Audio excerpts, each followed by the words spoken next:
Yes. Så er klokken 2, og vi skal lave et kursus her i regnskab og fakturer, hvor jeg skal gennemgå, det er Claus, der sidder her, og jeg skal gennemgå fortrinsvis bogføringsdelen af programmet. Og inden vi sådan kommer i gang, så skal jeg lige sige til jer, når I sidder og har nede til højre, har I sådan et panel, hvor I kan se TeamViewer. Og der, hvis I vil skrive til mig, så skal I lige trykke på chatfunktionen øverst. Og så ser jeg, at I vil skrive noget, og så sparer jeg på det sådan løbende. Og så skal jeg også sige, at jeg optager det hele, som der bliver lavet og sagt og skrevet, så det vil I få tilsendt senere. Og fra tidligere har jeg hørt, at jeg går lidt hurtigt frem, så I må også endelig skrive til mig, hvis jeg går for hurtigt frem. Men Plus 2 er jo i bund og grund et regnskabsprogram, og egentlig ikke et VVS-program. Så selvfølgelig har vi et fint bogføringssystem om bagved. De fleste af jer har jo lavet en masse arbejdskort og lavet dem om til fakturer, går jeg ud fra. Og brugt det til sagsstyring, hvilket er rigtig, rigtig godt. Nogle af jer skal også bruge bogføringsdelen, og det er det, vi så går i gang med nu og vise, hvordan I gør det nemmest muligt. Der er mange måder, man kan bogføre på. Der er religioner inden for det her, så vi vil vise jer en måde at gøre det på. Vi har en masse forskellige måder at hive tingene ind på, men som udgangspunkt så går vi igennem en nem måde at bogføre på. Man kan sagtens gøre det sværere, men vi gør det på den nemme måde. I programmet har vi vores kendte eksisterende arbejdssedler, som vi jo altid går ind og henter, og når de er vel færdige, eller vi ved, de er færdige, så går vi jo ind og vælger og tjekker, at alt er på, timer er på, materialer på. Skulle der være skrevet en besked, tjekker lige, om der er skrevet en besked. Her er ikke skrevet nogen besked, så det har ikke været nødvendigt åbenbart. Og så laver vi en faktura direkte, lynhurtigt ved bare at skifte her og sige igennem, og så bogføre e-mail. Og den vil vi bare bogføre.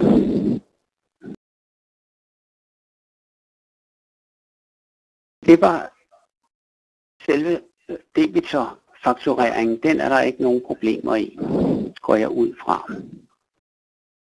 Kreditor, det er straks lidt mere kompliceret, og det er der mange af jer, der ikke bruger i dag, men det er faktisk rigtig nemt hos os.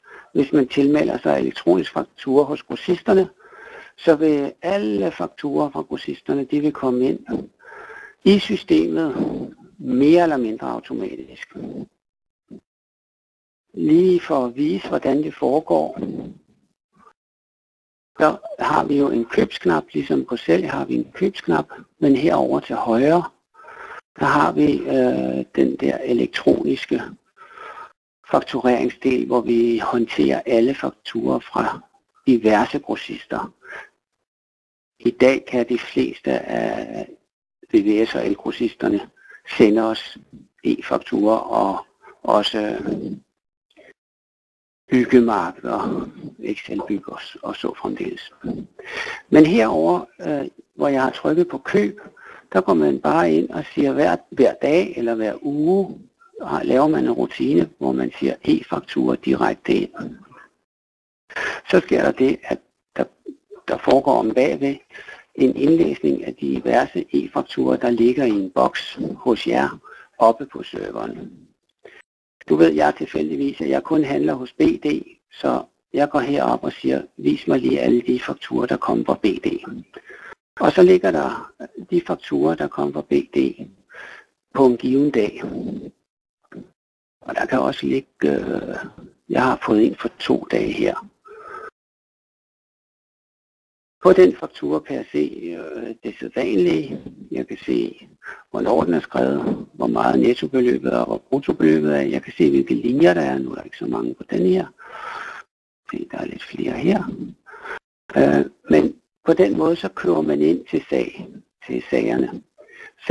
Sagsnummer, det står heroppe. Det er et, man har oplyst, når man købte varen. Enten via webben eller ude i butikken. Lige nu har jeg lavet nogle demoer her, så alle de her, de passer til den her sag 10.055. Vi kan ikke undgå at se på alle fakturerne desværre, fordi vi bliver nødt til lige at tjekke, at det her nummer passer. Men når det nummer ellers passer, at det her hører til denne her sag, så trykker vi på gem fakturer. Og det skal vi så gøre for alle de her fakturer, der kom ind den 10. og den 11. Og det kan jeg jo så blive ved med. Det vil jeg ikke belemre jer med. Så det er den ene måde at køre kreditorer ind på. Alle grossister afregner jo en gang om måneden med et månedskøb. Og derfor så vil, når vi kommer til bogføring, så vil betalingen ikke være for hver faktura jo, men bare være en linje, et beløb. Der er også en anden måde, at vi kan få varer ind fra, eller fakturer ind fra kreditorer, og det er, hvis vi har en sag, hvor vi får en regning fra en kloakmand på noget slamsugning, eller noget, der hører til sagen, men det kører ikke via en grossist. Så har vi noget, der hedder under salg, direkte indtastninger. Og her kan vi både, jeg vil sige, i dag er der ikke så mange, der bruger det, men for nogle år siden var der nogen, der brugte den her timer, hvor du havde ugesedler, og så kunne man taste timer ind hurtigt fra ugesedlen. Der bruger alle folk jo i dag appen til at registrere timer på. Men vi har stadigvæk en knap her, vi bruger til udgifter. Og der kan vi jo have fået en regning fra en kloakservicemand, som det kan være den 1.9. Han har skrevet en regning, og det vil vi gerne have ind på den, der hedder 10.5. Og under ydelser, hvis jeg ikke lige har den ydelse, så må jeg tilbage og oprette den. Så nu siger jeg bare leje af slamsluger her. Og så skal jeg finde en leverandør her, og jeg kan ikke lige, jeg gætter på, at det er Ukehøj. Bilagsnummeret er frivilligt, men hvis man kører noget kreditorbilagsnummer, så kan man udfylde det. Og så skal vi have leverandørens fakturanummer her, og så beløbet for den slamslugning der. Og det er inklusiv moms. Hvis vi skal tjene på det, så skal vi have en avance. Og her kan vi skrive kloakbil for eksempel. Nu vil der ske det, og jeg trykker på overfør, at jeg både sender en linje over på sagen, men jeg sender også en linje til mit kreditorbogholderi. Altså nu skylder jeg Ukehøj de her penge. Så jeg trykker på overfør. Og så sker der det, at de er overført til den sag. Så det var de to hurtige måder at få kreditorer bogført på. Så er der den rigtig kedelige måde, hvis man får en regning fra en kreditor, som man godt vil holde styr på varekøbene, det vil sige, at man vil holde styr på sit varelager. Det er ikke nogle varer, som går direkte på en sag, det er nogle varer, der kommer ind og ligger på et lager. Der skal vi i køb, og der går man simpelthen ind og siger opret ny faktura, og så finder man leverandøren, og det kunne være værktøj der, og så kunne man sige, nu skal jeg lige se, om vi har noget værktøj her. Det har vi ikke, så kalder vi det varekøb. Og undskyld, jeg har ramt en caps lock.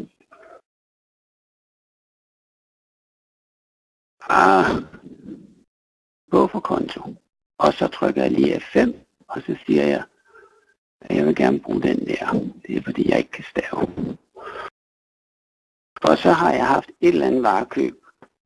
Det kan være hvad som helst. Det her har jeg kørt ind i kontoplanen, så det her lagerstyrer ikke. Men hvis jeg nu havde taget varer her og skrevet 92,408, så kunne jeg have købt 20 vinkler af en eller anden. Det kunne være hatten eller nogen, jeg ikke helt har inde i mit andet system. Men jeg vil stadigvæk holde styr på mine vinkler. Så vil jeg nu oprette en kreditorfaktura på, at jeg køber 20 vinkler. Og jeg behøver ikke at skrive den ud. Der kunne man så også bare gå videre i ny og så sidde med en masse kreditorer og køre dem ind. Kreditorborgeriet, det kræver meget omhyggelig disciplin. Og det er ikke altid nødvendigt. Men hvis man har de her varelagerstyringsting, så er det selvfølgelig nødvendigt. Så det var fakturer til kunder, og det var modtagende fakturer, som vi kan få ind på forskellige måder. Der var direkte ind fra grossisterne. Der var direkte indtastninger, hvis det er en underleverandør, der har leveret os noget til sagen. Og så var der lagerstyring, hvor vi går direkte i køb og siger fakturer.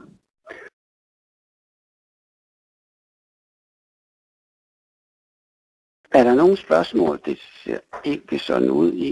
I kan godt skrive, hvis I har lyst.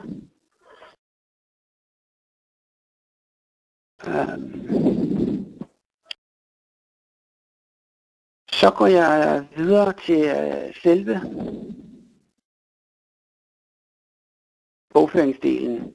Den bogføringsdel, som mange af jer har været inde i, bare for at bogføre debitorbetalinger. I dag der vil vi jo så også vise, at vi kan lave det hele, så vi ikke bare holder styr på vores debitorer, men vi holder styr på hele vores regnskab, så vi faktisk nemt og hurtigt kan lave vores momsafregninger, vi kan lave årsregnskaber helt selv, uden de helt store problemer. Jeg har lige lavet lidt, jeg har snydt, og så har jeg lavet et billede her, og det skal jeg så lige have trukket over til jer. Lige et øjeblik. Inden vi går i gang med selve bogføringen, så har I alle sammen jo set et kontoudtog. Og jeg har lige skjult det små ting her, for at det ikke skal forvirre for meget. Men når man modtager FI-betalinger, som en del af jer gør, det der hedder FIK-indbetalinger, så er det klart, at når man får sådan en række indbetalinger her, så kan man godt blive en lille smule træt og sige, at det er virkelig nødvendigt, at jeg skal læse dem manuelt ind. Og så er svaret, nej, det er det ikke. Men det kræver, at man har en aftale med sin bank om, at de kan levere en bestemt fil. Den er så den samme fra alle banker. Og den kan vi så suge ind i vores system, og så kan vi køre de her betalinger ind automatisk. Det kræver, at der er mange betalinger. Hvis der er 10 betalinger om dagen, så kan det faktisk ikke betale sig tidsmæssigt at sidde og rode over i banken med at hente filen, flytte den rundt og suge den ind. Og derefter også lave din bankafstemning. Fordi et er, at lige kommer, de er så lige kommet i rap. Men det er jo ikke altid, de gør det, så der kan være nogle forskellige betalinger indimellem, og så begynder det at blive et lille smule svært, hvis man har en kommafejl et eller andet sted med 0,1 øre, der driller. Så vi anbefaler, at hvis man ikke har rigtig mange indbetalinger, så skal man ikke bruge denne her FI-knap. Men når vi så lige kigger på det her billede, så vil man se, at når I kigger på jeres kontokort, så hvis I har FI-kort, så består det lange nummer altid er et fakturanummer, og det er i det her tilfælde, hvis vi kigger på linje 2, 104280. Så det er det fakturanummer, jeg skal lede efter. Og så fremdeles dernede af. Så hvis man sådan er rimelig, eller tager et hvidt stykke papir, som jeg har gjort her, og lige lægger på en eller anden måde, så går det altså rimelig stærkt og bare at taste det ind. Det vil jeg så også vise jer lige om lidt. Der var ikke nogen spørgsmål til det her. Jeg flytter lige den der derover, fordi nu laver jeg lige et udskrift af min bank. Og jeg har her et kontoudtog fra banken, og der har jeg nogle fakturer, der bliver betalt, og her har jeg ingen FI-kort. Her har jeg bare nogle flinke kunder, der har givet mig nogle fakturanumre. Og det er så også vigtigt, vi kommer til, hvis der ikke er noget fakturanummer, så kan vi også godt klare det nogenlunde.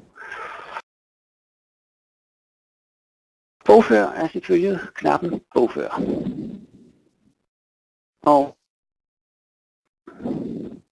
den er der en masse knapper på herude til venstre. Og hvis vi starter op fra oven, så har vi en knap, der hedder ret tekst. Den er, hvis man skal skrive lange tekster her. Fordi så kan man se teksten, og frem for alt kan man gå ind og rette midt i teksten, som nogle af jer har oplevet, er ikke altid lige nemt. Så kan vi bare gå ind og rette, og så sige, nu skal vi lige kunne se, hvad der står. Så hvis vi nu bare vil skrive mellempunktum, og så anden, sådan der for eksempel. Men jeg kunne godt have lavet en lang tekst, men den retter bare teksten. Næste blok af knapper, det vedrører kunderne, debitorerne.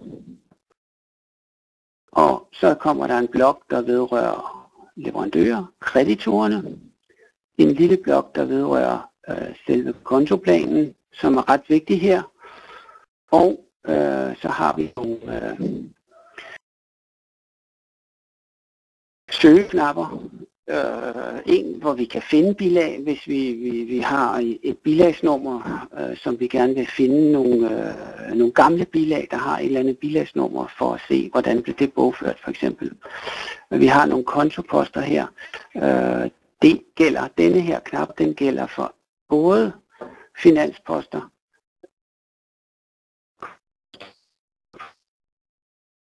knap har mange funktioner. Så er der selvfølgelig indsæt og sletlinje.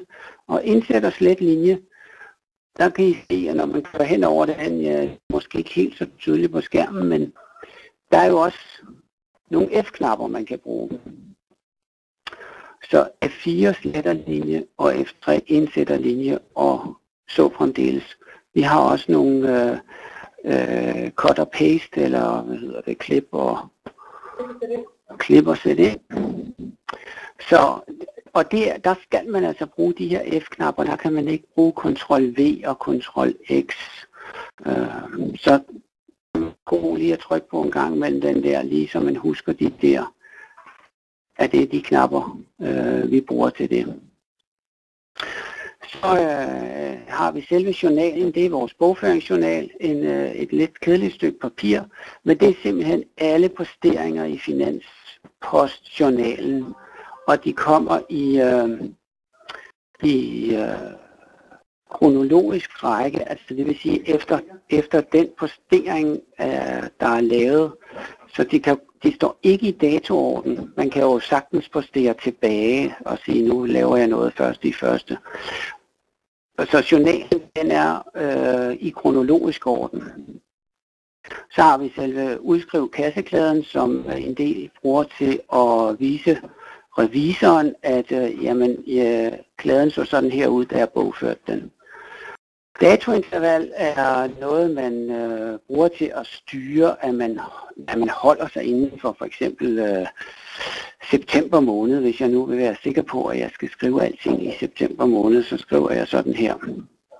Og det er det eneste, denne her gør. Den sørger altså for, at man er inden for et eller andet interval, så når man ikke lige pludselig kommer til at taste i et forkert år eller en forkert måned. Så har vi noget, der hedder lynnummer. Og lynnummer er rigtig rart, når man har lært at bruge det numeriske tastatur og den enter-knap, der sidder helt ude til højre. Fordi banken bruger vi tit, og der kan være nogle konti, man bruger ofte, som man så har et nummer, man lige får lagt herind, og det er ret nemt at lægge ind. Man stiller sig på en blank og siger ny, og så finder man det kontonummer, man gerne vil have. Og her var det så emballage, så siger jeg OK, og så har emballage. Så skal jeg i stedet for at skrive 22150, så skal jeg bare taste et 7-tal. Jeg har også lagt lønkontien ind, så hver måned der får man jo et udtryk. Dataløn, multidata, proløn, og der er 5 til 8 posteringer, og hvis man lægger dem ind fast her, så går selve posteringen fra de forskellige lønsystemer meget stærkt.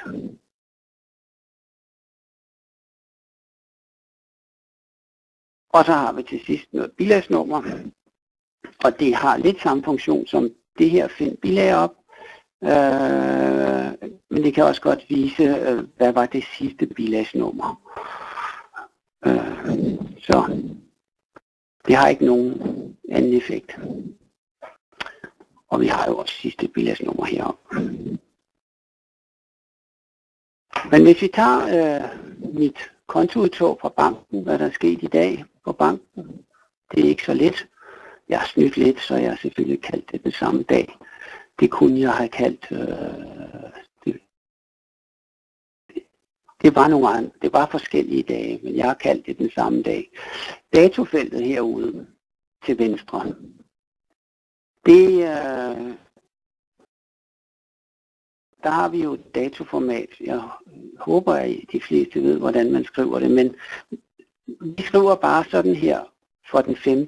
september, og så trykker vi Enter. Så vi behøver ikke at skrive 2014, og vi behøver ikke at skrive bindestreg. Hvis det skal være i 2013 for eksempel, så skal man skrive 2013. Jeg trykker en gang F4 her, fordi jeg vil ikke have den der linje. Jeg vil gerne have en ren linje at starte på. For når jeg ligger herover, så har jeg modtaget nogle penge på en faktura, der hedder 18509. Jeg ved ikke, hvad for en kunde det er. Jeg ved bare, at det er faktura 18509. Når det skal overføres, og det er det, som jeg håber, de fleste af jer kan og bruger, så skal der jo stå D i art, og så trykker jeg Enter, indtil jeg kommer ud i modpost. Der trykker jeg 2-tal, og det var fordi lynnummeret for bank er 2. Så i stedet for at skrive 59400, så trykker jeg 2-tal. Og den der, den kommer I til at leve med, men den kan man undgå, hvis man ikke hopper for meget rundt. Og det lærer man efterhånden ikke at hoppe alt for meget rundt i det her. Nu skal jeg så skrive det her fakturanummer, og der skriver jeg bare, som det er. Og så er det Hans, der har indbetalt. Hvis jeg vil se, hvem Hans er helt præcis, så er det det, der står der.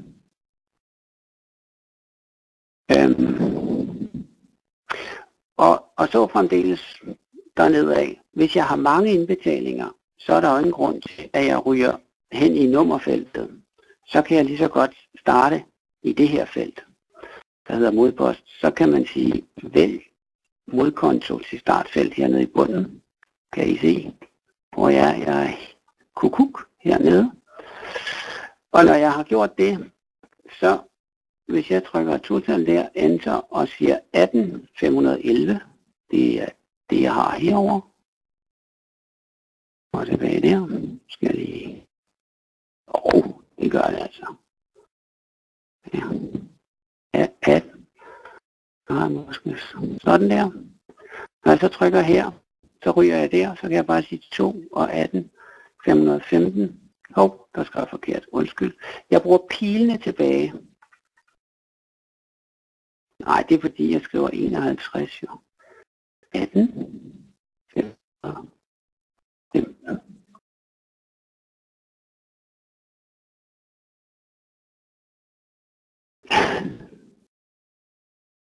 Det er i hvert fald forkert, for det skal være 516, det ved jeg. Det er mig, der har rettet noget forkert der. Så det var indbetalinger. Det går jo forholdsvis stærkt. Og det er der, hvor jeg siger, at det der med at bruge Hent FI-kort, det kan næsten ikke betale sig, hvis man ikke har 100 indbetalinger om dagen. Det går lynende stærkt at holde styr på det. Samtidig skal det være.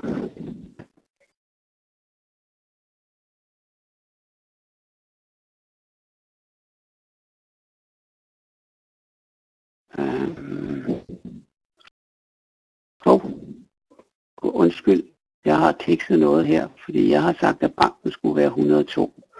Så nu laver jeg lige noget hurtigt, så I kan se noget sjovt. Hernede, der har vi nogle sammentællingskonti. Og det tal, der står her, det er vigtigt, at det hele tiden følger det tal herover. Så ved I, at I er på rette vej.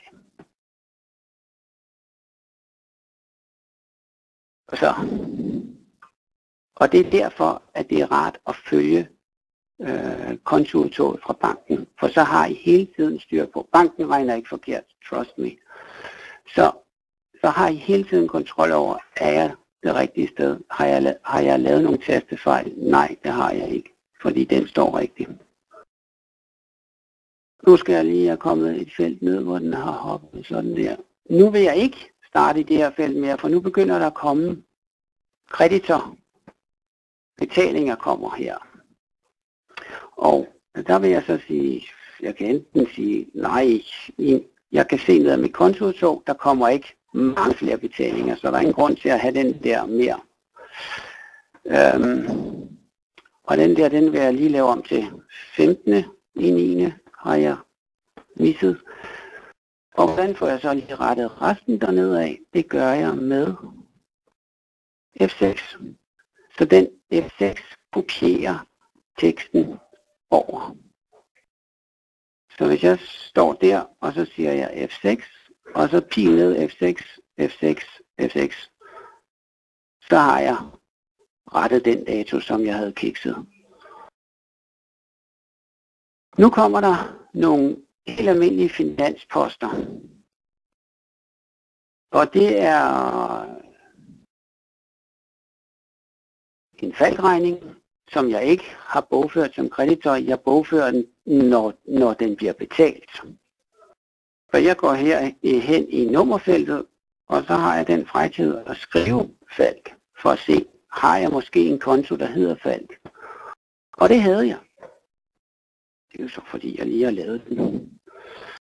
Men det er en hurtig måde at komme igennem søgefeltet på. Det er lige at bare skrive lidt af det kontoen navn, man leder efter. Så vil den komme frem. Og jeg skriver igen forkert.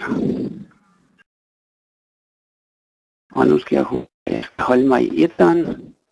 Og så skal jeg jo ikke have noget fakturanummer her, for jeg betaler bare min faldregning. Og jeg har over noget kreditorsystem. Og her kan jeg se igen, at nu er banken gået lidt ned, og det stemmer herovre med det der tal. Så det er en super måde, og når man kommer ind i feltet igen, hvis man hopper rundt, får man altså lov til at vide for det. Så det var den nemme måde at gøre det på. Og vi har også en pension her. Pensioner.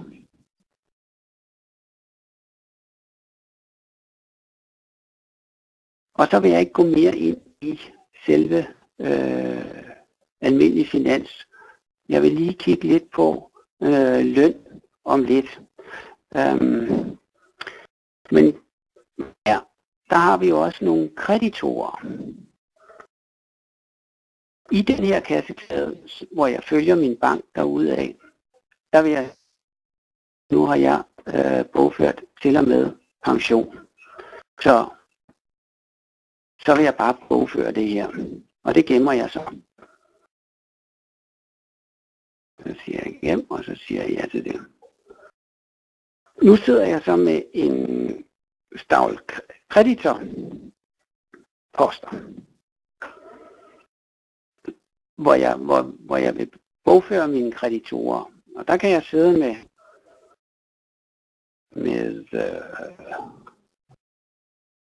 min TDC for eksempel.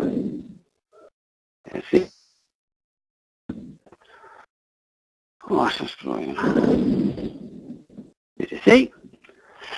Og så på TDC har jeg fået en regning. Nu er den måske lidt dårlig, fordi deres regninger, de hedder jo 01, 02, 03, 04, 05. De er rigtig dårlige til at navngive dem. Men vi lader som om, at den hedder TDC har kaldt deres faktura det. Det fakturanummer skal stå i bilagsnummer. Og ikke når det er kreditorer. Og så skal der stå bare TDC her. Dem skylder jeg så 2520 kroner, inklusiv moms. Når jeg kommer herned, så har jeg en knap herover, der hedder modpostleverandør. Og hvis jeg tager den, så vil den som default, altså som automatisk, så vil den sige, hvilken leverandørgruppe er TDC i, og så vil den finde en varekøbskonto til den, og den har så valgt varekøb. Og det er jo ikke korrekt. Det skal være noget med telefon. Så jeg finder telefon ved at skrive telefon. Så det er den måde, vi bogfører en regning fra TDC på. Og jeg vil lige lave datoen om. Sådan. Og så fremdeles med de kreditorer, man nu har. Hele vejen derudaf. Så der er jo ikke nogen modposter her. Modposten ligger i linje 2. Og så trykker jeg gennem til den, og så siger jeg ja. Nu vil jeg så betale mine kreditorer. Og der har jeg ved, jeg har noget BD.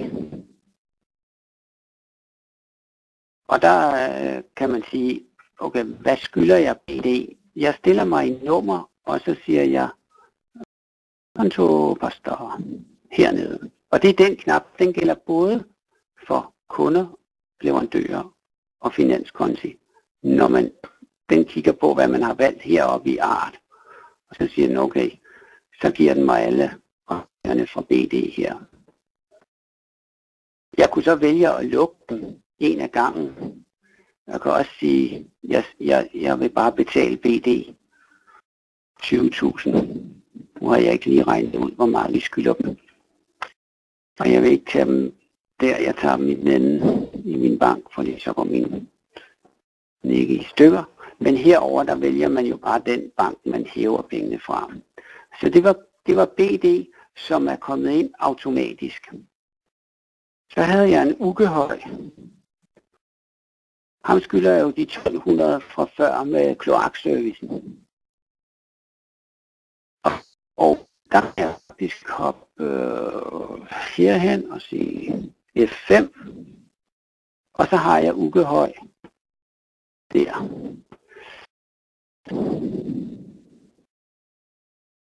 Og grunden til, at hans saldo, I så saldo hernede, der har sikkert været en kreditnota. Og det er for gammel tid. Det er for gammel tid, at der har været en saldo på det. Så de 2200, de passer med det, vi købte af ham før. Og nu betaler vi dem. Og den sidste, jeg betaler, det var så TDC. Så jeg gør lige sådan der. Enter. F5. Bum. Og så har jeg TDC, skriver jeg TDC, finder TDC, tager min modkonto, siger F5, vælger min regning, ups, der ikke står det der, sådan der.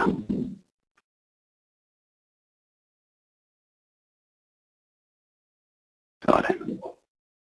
Så det er sådan, jeg bogfører kreditorer. Og så siger jeg gem. Men kreditorer, når man kører en enten indtastning af kreditorer eller betaling af kreditorer, kan man sige, det kører man som regel i indtastningen, den kører man i sin egen kasseklæde. Det er vigtigt. Sådan at man har alle kreditorbilag. De kan også køre på nogle forskellige kontobilagsnumre og sådan noget. Så det er godt at køre dem i sin egen kasseklæde. Vi har jo ikke flere kasseklæder som sådan, så man bliver nødt til at køre den færdig, bum, slut, og så gennem og bogføre.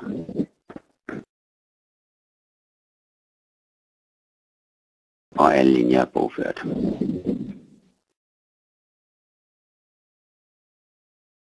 Når vi nu har bogført løbet vores bank igennem og er færdige med alle de her posteringer dernede af, så har vi jo også bogført alle kunderne, der har betalt. Og nu siger vi så, er der så nogen, der ikke har betalt.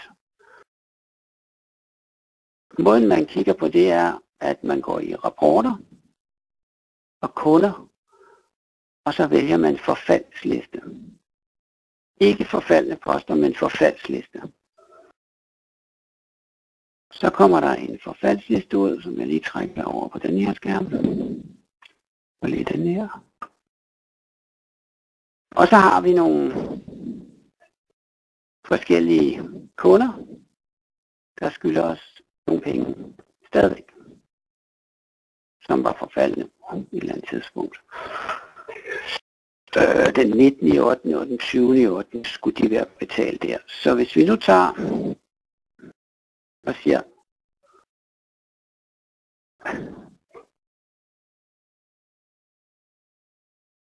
Palle for eksempel, vi går ned til Palle, så kan jeg sige, Palle vil jeg gerne rykke. I princippet vil jeg gerne rykke dem alle sammen. Og det nemmeste at rykke dem alle sammen, det er at gå ind hver 14. dag og trykke rapporter, kunder, rykker via mail, og så bare tryk på knappen afsted. Så siger I, jamen, så får alle en rykker. Ja, det gør alle, men det er vel også meningen. Den første rykker, de får, det er en betalingspåmeldelse. Vi har en mulighed for, inde på kunden, at sige, vi nu tager Hans Petersen der, og siger ret, så har vi en mulighed for at sige, send ikke rykker.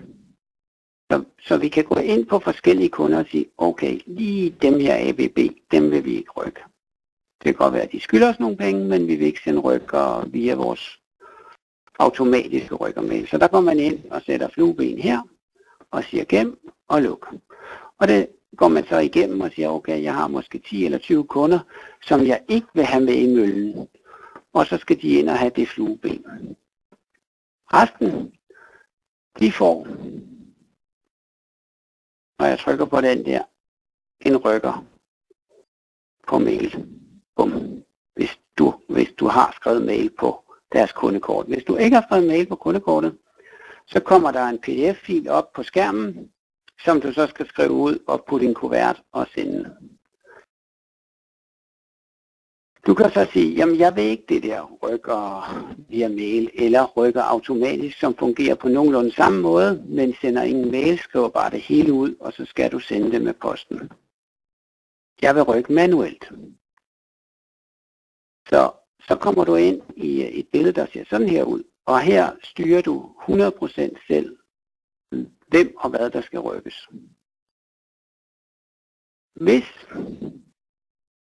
du vil have rykkergebyr og renter på, så skal du først ind i bogfør og tilføre disse gebyrer på de enkelte kunder. Ups. Jamen, vi ville godt have fat i ham, Palle Hansen der. Så lukker vi her, og så går vi i bogfør. Og så siger vi det i dag. Og det bliver, skal jeg lige se her. Den der, det vil vi ikke have. Vi vil have, det var 10,25.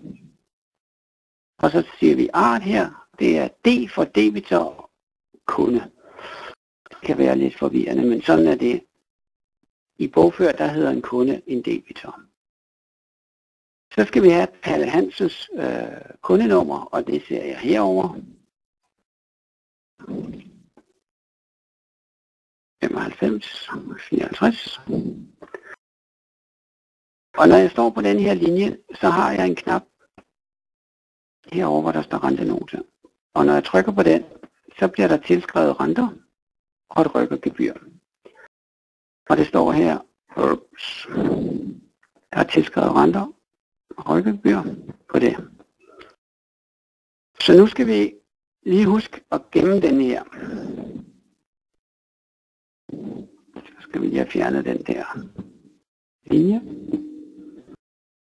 Det vil jeg godt.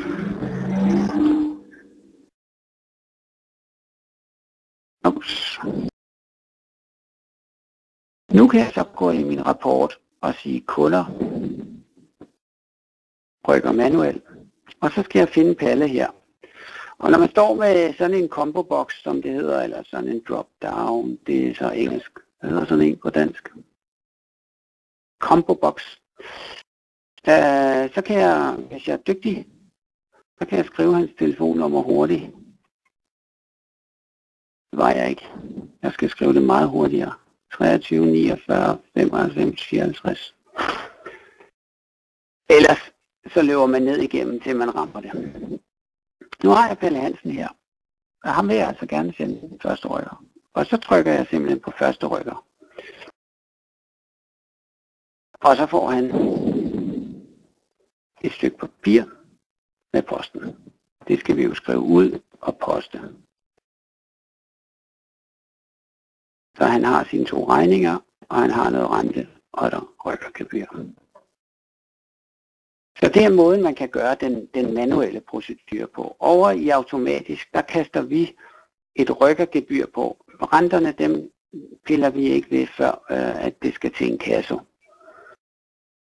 Men som regel, når vi kører vores, hvis du bruger mailsystemet, så den første betalingspåmeldelse, den tager i hvert fald 70% af dem, der hænger, og der tager nummer 2 rykker, den tager næsten deroppe af. Så det, som regel så har du 2-3 tilbage, du skal ringe til og sige, hvad har du lige tænkt dig her? Og der kan man så begynde at tale om nogle renter. Så det var rykkerproceduren. Vi har en knap nederst, der hedder rykker med en kasse. Den kan man, det er den nye lov, der kom for 3-4 år siden, hvor du bare kan sende den, og så har du faktisk allerede gjort opmærksom på, at hvis de ikke betaler inden 10 dage, så går du direkte i fogedretten med det.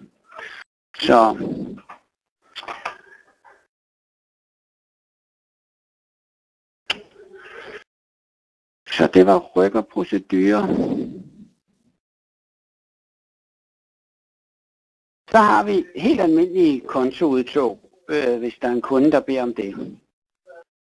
Der har vi jo, når vi kommer ind i rapporter, kunder og kontoudtog, der har vi 2. Kontoudtog og kun med åbne. Hvis man tager den kun med åbne, så vil det jo så, som det står, kun være dem, der står åbent, der bliver vist, mens kontoudtog, den tager både indbetalinger og fakturer, man har skrevet til kunden, som er betalt, de vil også blive vist. Det er lige meget, hvad for en af dem vi tager, men hvis vi nu tager den, så kommer man ind i det her billede, og det her billede, det er det samme for de fleste udskrifter. Og mange af jer hopper direkte ind i de hvide felter og begynder at skrive dato og kundenummer. Og det kan man også godt. Man skal bare være rigtig dygtig for at ramme helt rigtigt. Så vi anbefaler, at man trykker på besøgknappen, og så vælger man lige her. Og så er der nogen, der siger, at det går for langsomt. Det er vi ikke sikre på. Det synes vi ikke. Men jeg vil gerne lige have ham her, Hans Landsted der. Og han står jo der igen, så... Og så skal jeg lige hive ham over her. Skal jeg lige se. Han havde så ikke nogen... Hvorfor havde jeg? Skal lige se, hvor det var hans...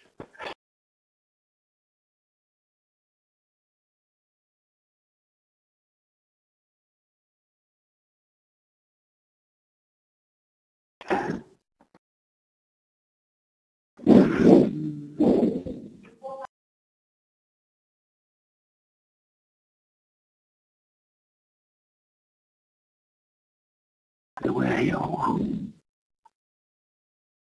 Han driller mig lige lidt. Vi tager Tina Petersen. Nu gør jeg sådan her. Så er jeg bare...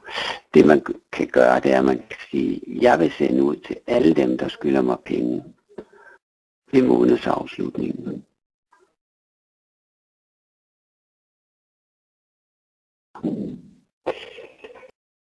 Og så har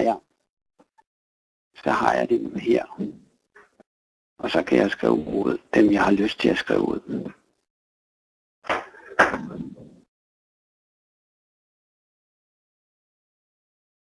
Så.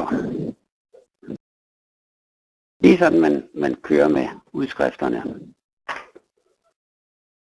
Og det gælder jo også, hvis man skal have nogle kreditorer, så er det egentlig leverandører. Og der hiver vi kontokort ud, og så vælger man, vi nu tager september måned.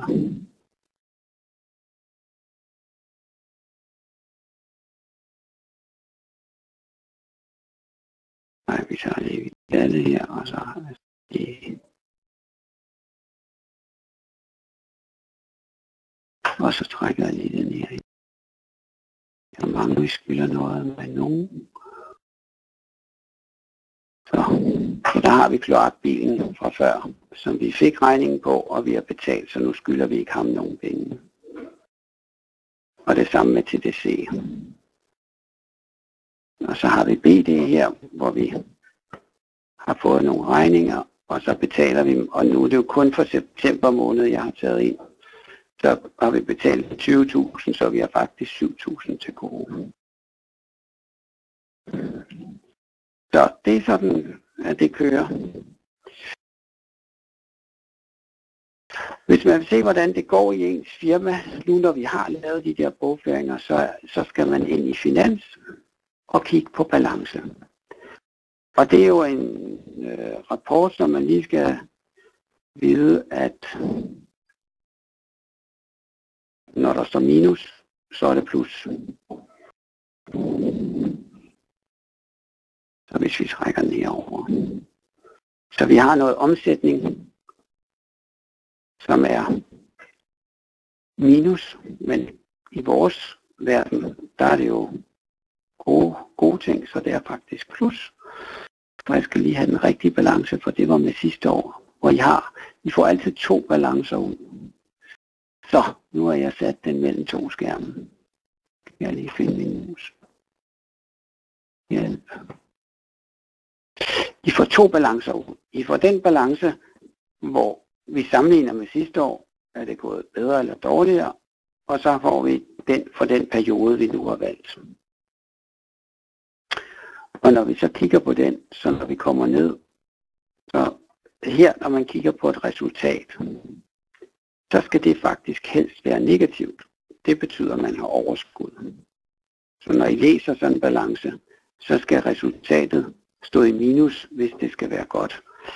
Her er jo ikke korrigeret for igangværende ordre og sådan noget. Der kan jo ligge en masse igangværende timer, der ikke er udfaktureret, materialer, der ikke er udfaktureret. Og det skal der jo tages hensyn til. Det bogfører man så ud af enten en gang om måneden, en gang i kvartalet, en gang hver halve år eller en gang om året. det, som man selv har det med, hvor meget man skal ned i banken, men det betyder meget på resultatet, hvad man har i gangværende ordre jo. Og i gangværende ordre, de bliver regnet ud ved at kigge på alle arbejdssedlerne, hvor vi har noget forbrug, så vi har nogle varer, og vi har nogle montørtimer. Hvis vi trykker her på vis købspris, så skal jeg lige se her. Så har vi nogle kostpriser. Og der kan man se, den er ikke rigtig god. Der tager vi penge.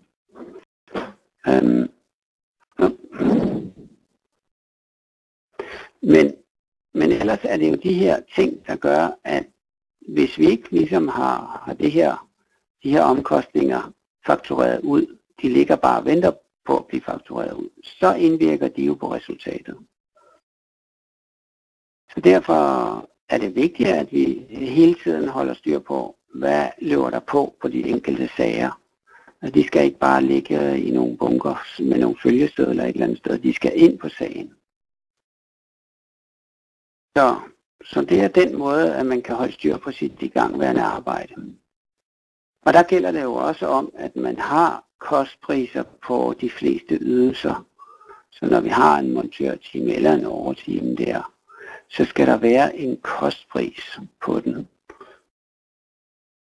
Ellers så giver det ikke noget sandt billede af noget som helst, når man kigger på igangværende arbejde.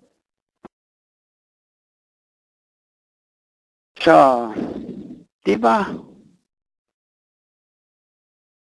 det. Jeg kan se, der også står noget med kontofakturering.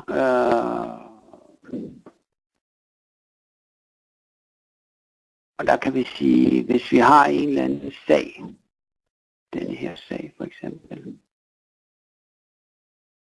så kunne vi måske godt vælge at sige, det kunne være rart lige at sende en konto på 3.000 kroner til ham. Og måden man gør det på, det er, at man går direkte ind i sælg og laver en faktura. Og så glemte jeg lige at se, hvad han hed. Undskyld.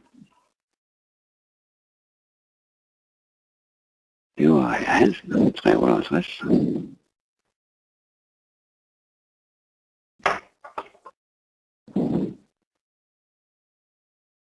Så ind i salg, direkte, ny faktura, nummer 358, enter.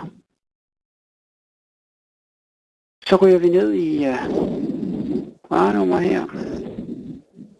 Der skal vi have et Y for ydelse. Og jeg skal lige se, om vi har sådan en, den har vi der. Det behøver ikke at være konto, man vælger, og man kan lave sine egne ydelser. Det vigtigste er, at man udfylder linjen, og så tilbage på linjen, og herover, og så smider man den på den sag, den nu skulle ind, som jeg selvfølgelig ikke kan huske. Nu skriver jeg kun de 358.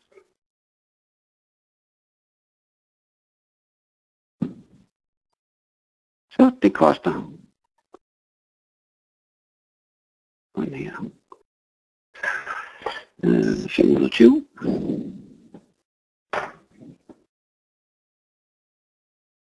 Bare lige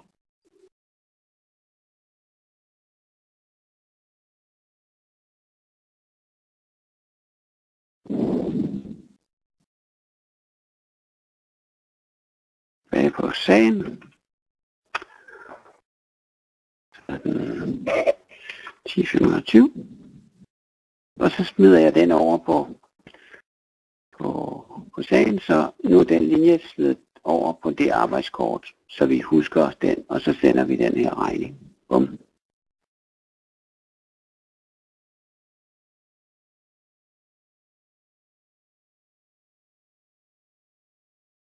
Så vil der være sket det, hvis vi går ind på sagen. Så er der kommet sådan en kontolinje ind. Så vi glemmer ikke, at vi har sendt regningen. Nu kræver det også lige, at han betaler dem. Det skal vi så lige holde øje med os. Så det var det, jeg havde om bogføring. Så her er en kopi af en regning på kontobeløbet.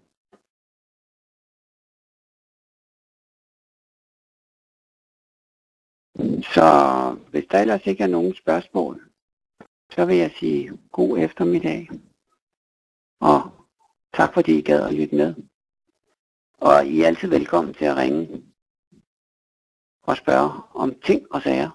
Vi har jo skiftet lidt på vores hotline-nummer.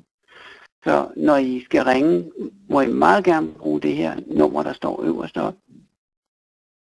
Og vi er i fuld gang med at sørge for, at der kommer mere hotline fra 8 til 16. Og så er der altid hotline fra 24/7. Der er Claus på. Kan I have det godt, og tak for i dag. Hej.